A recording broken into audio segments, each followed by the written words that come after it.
चलिए दोस्तों, स्टार्ट किया जाए अपना अगला काम। राइट, हम केस स्टडीज कर रहे थे। केस स्टडीज के इस डिस्कशन में हम पहुंचे अपनी अगली केस स्टडीज पर और इसके फैक्ट्स को फटाफट से पढ़ते हैं and then we will see कि ये आखिरकार कौन से टॉपिक में से दिया हुआ है। बहुत ही इंटरेस्टिंग केस स्टडी है दोस्तों, आइए स्टार्ट करें। लिखा है, G's nephew absconded from his house. Mister G का नेफ्यू भाग गया घर से। अब जी ने फटाफट से अपने सर्वेंट्स को दौड़ा दिया। उनमें सर्वेंट था एक mister L. So G sent his servant mister L to trace his missing nephew. अब जैसे ही मिस्टर एल गया, after the servant had left, G announced that the person who finds the missing boy to be given a reward of ₹50। उस व्यक्ति को जो मेरे इस नेफ्यू को ढूंढ के लेके आएगा उसको ₹50 का इनाम दूंगा मैं। L found that boy without the knowledge of the reward. अब भाई लाल मिस्टर एल तो गए हुए कहां पर? ये गए उस बॉय को ढूंढने के लिए और उनके पीछे से इस रिवॉर्ड की अनाउंसमेंट हो गई है। यानी उसे इस बात का जरा भी भान नहीं था, उसको इस बात की नॉलेज नहीं थी कि इस बच्चे को ढूंढने के लिए, इस नेफ्यू को ढूंढने के लिए क्या किया गया है, एक रिवॉर्ड रखा गया है। अब बाद में क्या हुआ? Later he brought an action against G to recover the same. अब एल ने उस लड़के को ढूंढ भी लिया, बाद में पता लग गया उसे कि इस पर तो इनाम रखा गया था। अब इनाम देने से मिस्टर जी ने मना कर दिया। मिस्टर एल ने केस दायर कर दिया कि जी अब तो मुझे मेरा पैसा चाहिए, ₹50 का रिवॉर्ड दो। अब आप कहोगे यार ₹50 के लिए दोस्तों बहुत पुरानी बात है ये। राइट, ₹50 की वैल्यू भी ज्यादा होगी। अब सवाल यह आता है कि क्या इस सर्वेंट को उसका यह रिवॉर्ड मिलना चाहिए? क्वेश्चन ये है, और कोर्ट के सामने भी यही सवाल था। और पार्टीज अपनी कंटेंशन लेकर के कहां पहुंच गई? कोर्ट में। और मिस्टर एल ने क्या कहा? एल ने कहा that he found that boy after the reward was declare. देखो जी, रिवॉर्ड डिक्लेयर होने के बाद ही तो मैंने ढूंढा, इसीलिए मुझे क्या मिलना चाहिए? ये इनाम मिलना चाहिए।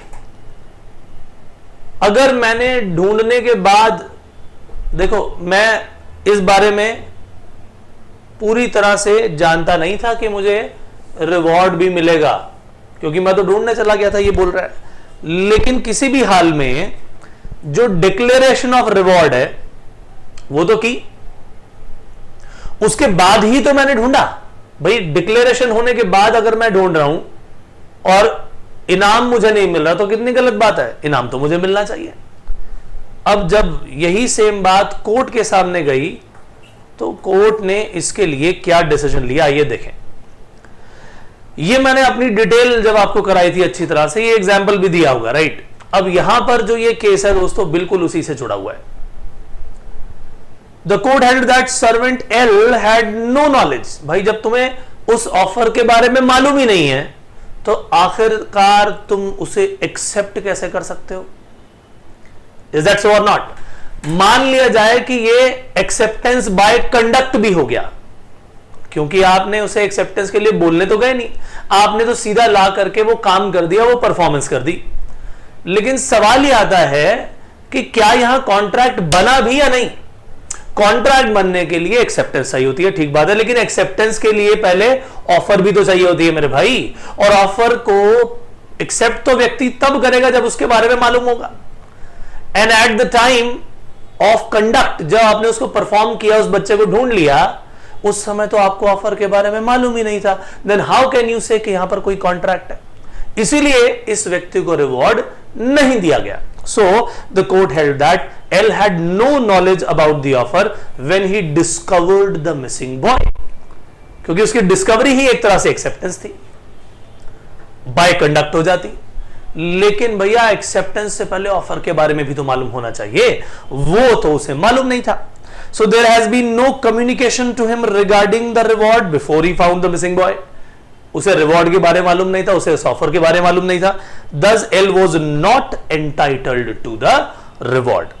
अब इसका रिलेटेड केस लॉ बड़ा ही इंटरेस्टिंग है, मेरे मुंह से भी लाल निकल ही गया था, राइट। तो एल का नाम मिस्टर लाल ही है, Lalman Shukla versus Gauri Dutt.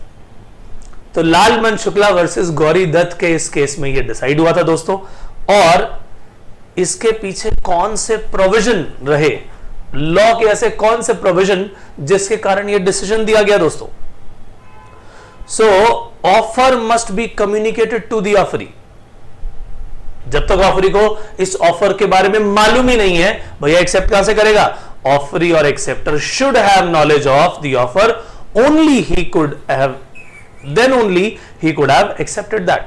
Then missing है यहाँ, there can be no acceptance unless there is knowledge of the offer to the offeree, right? तो ये था दोस्तों इसके पीछे का प्रोविजन ऑफ लॉ, और हमारा ये वाला काम, ये केस स्टडी यहीं पर होती है समाप्त। हम मिलेंगे अपने अगले सेशन में, तब तक के लिए ये वाला केस लालमन शुक्ला वर्सेस गौरी दत्त जरा अच्छी तरह से पढ़ लीजिएगा दोस्तों, काम आएगी। फिर मिलेंगे, बाय बाय।